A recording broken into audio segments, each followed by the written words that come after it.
بسم اللہ الرحمن الرحیم۔ سیرت النبی صلی اللہ علیہ وسلم، قسط نمبر 31۔ عنوان: مشرکین کے مطالبات۔ ایک مشرک کہنے لگا، آپ اسی طرح کھانا کھاتے ہیں جس طرح ہم کھاتے ہیں، اسی طرح بازاروں میں چلتے ہیں جس طرح ہم چلتے ہیں، ہماری طرح ہی زندگی کی ضروریات پوری کرتے ہیں، لہٰذا آپ کو کیا حق ہے کہ نبی کہہ کر خود کو نمایاں کریں؟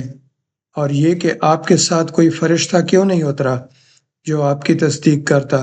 اس پر اللہ تعالیٰ نے سورہ فرقان کی آیت نمبر 7 نازل فرمائی، جس کا ترجمہ ہے، اور یہ کافر لوگ رسول اللہ صلی اللہ علیہ وسلم کی نسبت یوں کہتے ہیں کہ اس رسول کو کیا ہو گیا ہے کہ وہ ہماری طرح کھانا کھاتا ہے اور بازاروں میں چلتا پھرتا ہے، اس کے ساتھ کوئی فرشتہ کیوں نہیں بھیجا گیا کہ وہ اس کے ساتھ رہ کر ڈرایا کرتا؟ اس کے پاس غیب سے کوئی خزانہ آ پڑتا، یا اس کے پاس کوئی غیبی باغ ہوتا جس سے یہ کھایا کرتا؟ اور ایمان لانے والوں سے یہ ظالم لوگ یہ بھی کہتے ہیں کہ تم تو ایک بے عقل آدمی کی راہ پر چل رہے ہو۔ پھر جب انہوں نے یہ کہا کہ اللہ تعالیٰ کی ذات اس سے بہت بلند ہے کہ وہ ہم ہی میں سے ایک بندے کو رسول بنا کر بھیجے، تو اس پر اللہ تعالیٰ نے سورہ یونس کی آیت نازل فرمائی، جس کا ترجمہ ہے، کیا ان مکہ کے لوگوں کو اس بات سے تعجب ہوا کہ ہم نے ان میں سے ایک شخص کے پاس وحی بھیج دی کہ سب آدمیوں کو اللہ کے احکامات کے خلاف چلنے پر ڈرائیں، اور جو ایمان لے آئے انہیں خوشخبری سنا دیں کہ انہیں اپنے رب کے پاس پہنچ کر پورا رتبہ ملے گا۔ اس کے بعد ان لوگوں نے آپ صلی اللہ علیہ وسلم سے کہا، ہم پر آسمان کے ٹکڑے ٹکڑے کر کے گرا دو، جیسا کہ تمہارا دعویٰ ہے کہ تمہارا رب جو چاہے کر سکتا ہے۔ ہمیں معلوم ہوا ہے کہ تم جس رحمان کا ذکر کرتے ہو وہ رحمان یمامہ کا ایک شخص ہے، وہ تمہیں یہ باتیں سکھاتا ہے۔ ہم لوگ اللہ کی قسم کبھی رحمان پر ایمان نہیں لائیں گے۔ یہاں رحمان سے ان لوگوں کی مراد یمامہ کے ایک یہودی کاہن کی تھی۔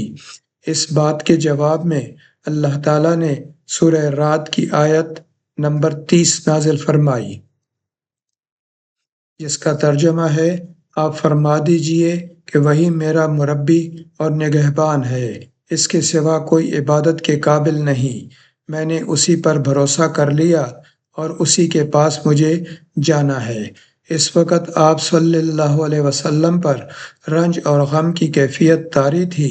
آپ صلی اللہ علیہ وسلم کی عین خواہش تھی کہ وہ لوگ ایمان قبول کر لیں، لیکن ایسا نہ ہو سکا، اس لیے غمگین تھے۔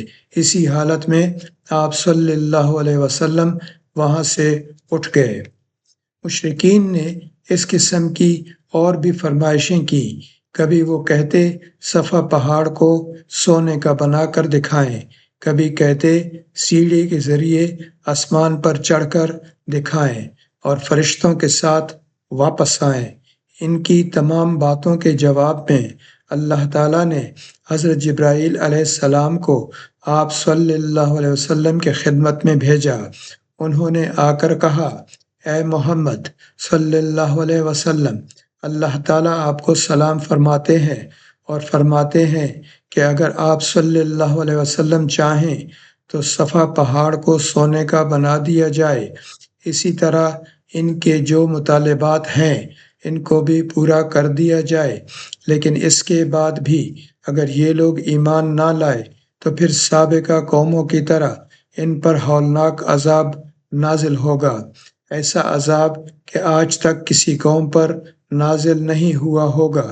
اور اگر آپ صلی اللہ علیہ وسلم ایسا نہیں چاہتے تو میں ان پر رحمت اور توبہ کا دروازہ کھلا رکھوں گا۔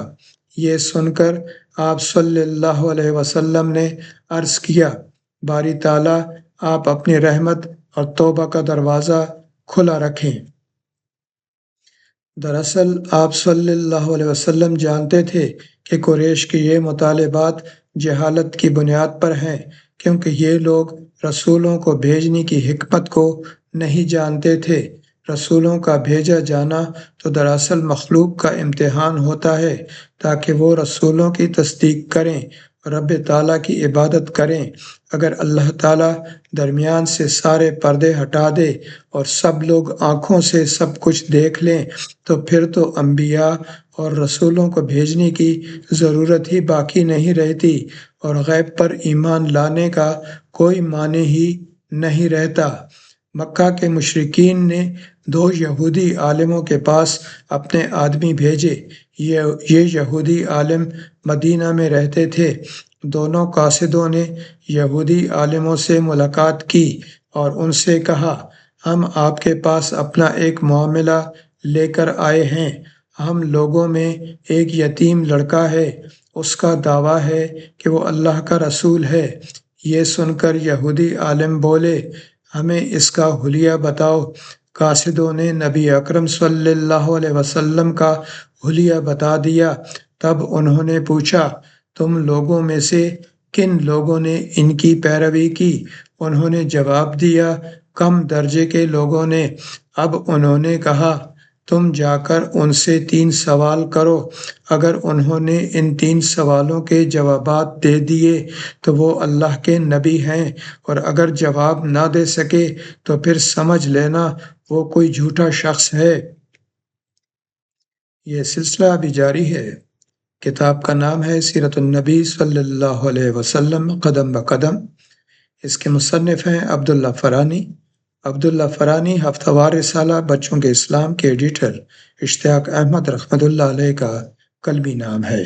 برائے مہربانی چینل کو سبسکرائب کر دیں۔ شکریہ۔